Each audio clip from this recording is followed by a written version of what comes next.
Morning 6 class. आज part 1 वह चिड़िया जो। इस कविता के लेखक श्री केदारनाथ जी अग्रवाल हैं। केदारनाथ जी अग्रवाल द्वारा रचित कविता वह जो चिड़िया से लिया गया है। प्रस्तुत पद्यांश में कवि ने अपने अंदर की कल्पित चिड़िया का वर्णन करते हुए अपने संतोषी स्वभाव को स्पष्ट किया है कि किस प्रकार चिड़िया जो है वो संतोषी स्वभाव की है और हमारा जो अंदर का कल्पित चिड़िया जो हमारे अंदर निवास करती है उसके माध्यम से कवि ने अपनी मनोभावना व्यक्त की है। कवि के भीतर की कल्पित चिड़िया कहती है कि मैं नीले पंखों वाली चिड़िया हूँ जिसे अधपकी रसीली बालियों से जुड़ी अर्थात ज्वार के दाने खाना उन्हें बहुत पसंद है। मैं उन दोनों दानों को बड़े चाव से खाती हूँ। मुझे इन्हें खाने से बहुत ही स्वाद मिलता है। मैं नीले पंखों वाली अपने भोजन से संतुष्ट चिड़िया हूँ। मुझे अन्न अनाज से बहुत प्यार है। इसके माध्यम से कवि ने अपने संतोषी स्वभाव को प्रकट किया है।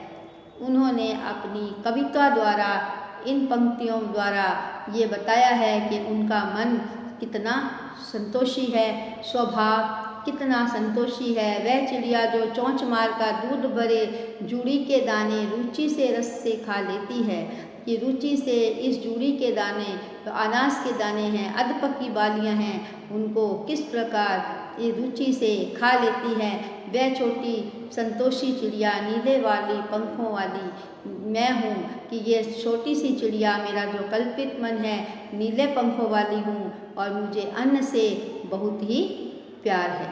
तो ये कवि की कल्पना है जो उन्होंने चिड़िया के माध्यम से इस कविता में प्रस्तुत की हैं। फिर वह जो चिड़िया दूसरा भाग काव्यांश का पद्यांश का वह चिड़िया जो कंठ खोलकर बूढ़े वन बाबा की खातिर रस उड़ेल कर गा लेती है। वह छोटी मुँह वाली बोली चिड़िया नीले पंखों वाली मैं हूँ, मुझे विजन से बहुत प्यार है। कवि के भीतर की कल्पित चिड़िया कहती है कि मैं बूढ़े वन बाबा अर्थात पुराने जंगल के लिए मुक्त कंठ अर्थात खुले गले से मधुर गीत गाती हूँ। कवि की कल्पित जो मन की चिड़िया है उनका कहना है कि मैं बूढ़े वन जो गहन वन है, जंगल है, पुराना जंगल है, उसमें मैं जाकर एक मुक्त कंठ से एक खुले आसमान में खुले आवाज़ में अर्थात खुले गले से मधुर गीत गाती हूँ। मैं उस बूढ़े बाबा अर्थात पुराने जंगल की मुँह बोली बेटी के समान नीले पंखों वाली छोटी सी चिड़िया हूँ। मुझे जंगल से बहुत प्यार है। इसमें उनका कल्पित मन जो है वो मुक्त कंठ से गाने के लिए आतुर है।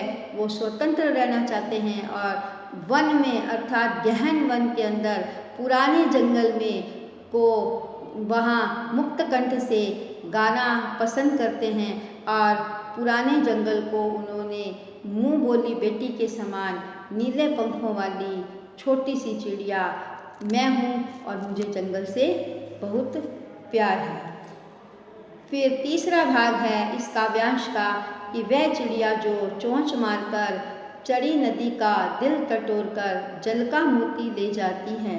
वह छोटी गर्वीली चिड़िया नीले पंखों वाली मैं हूँ, मुझे नदी से बहुत प्यार है। इस पद्यांश में कवि का कहना है कि कवि के अंदर की चिड़िया गर्व से कहती है कि वह उफनती नदी का जल ऐसे ही नहीं पीती। जिस प्रकार उफनती नदी है, उफान आता है उसमें, तो उफनती नदी का जल ऐसे ही नहीं पीती बल्कि वह पूरे साहस के साथ नदी के हृदय की बात को जानकर नदी से अपनी चोंच में पानी की बूंद रूपी मोती लेकर पीती है। वह छोटी स्वाभिमानी चिड़िया है जो बिना नदी की आज्ञा के एक बूंद भी पानी नहीं लेती उस चिड़िया को नदी से बहुत प्यार है। कल्पित मन कवि का कहता है कि चिड़िया गर्व से कहती है, मेरे मन जो है अंदर कल्पित चिड़िया है वो कहता है कि मैं एक स्वाभिमान और साहस भरा एक व्यक्ति हूँ, जो मेरे अंदर की जो आत्मा है, जो चिड़िया है, वो बहुत ही स्वाभिमान से भरी हुई है, साहस से भरी हुई है। जैसे नदी उफनती है, उफान आता है, तभी मैं उस जल को पीती हूँ, तो नदी मुझे ये आज्ञा देती है कि मैं उफान आ गया है मेरे में, या मैं तुम मेरे नदी का पानी पी लो, तो मैं उस उफान रूपी जब उसका ऊपर जल आता है तभी वो पीती है, तो वो ऐसा महसूस करती है कि नदी मुझे कह रही है कि तुम इस नदी का जल पी लो। तो उसी वक्त मैं पानी की मोती रूपी बूंद जो है लेकर पीती हूँ, और वह छोटी स्वाभिमानी चिड़िया है जो बिना कभी नदी की आज्ञा से पानी की एक बूंद भी नहीं लेती, वह चिड़िया को नदी से बहुत प्यार है। जब नदी आज्ञा देती है अर्थात वह उफनती है, तभी वो पानी ग्रहण करती है, अन्यथा नहीं करती है। तो इस प्रकार ये कवि की कल्पना है, चिड़िया के माध्यम से उन्होंने इस पाठ में व्यक्त किया है और अपनी कल्पित मन की भावना को व्यक्त कर किया है। बहुत ही सरल सुंदर ढंग से उन्होंने वह चिड़िया जो अपनी कल्पित चिड़िया जो उनके अंदर निवास करती है उसके माध्यम से संतोषी भाव को व्यक्त किया है। तो ये काव्यांश केदारनाथ जी अग्रवाल द्वारा लिखा गया जो समाप्त होता है। आगे का पाठ आगे पढ़ाया जाएगा।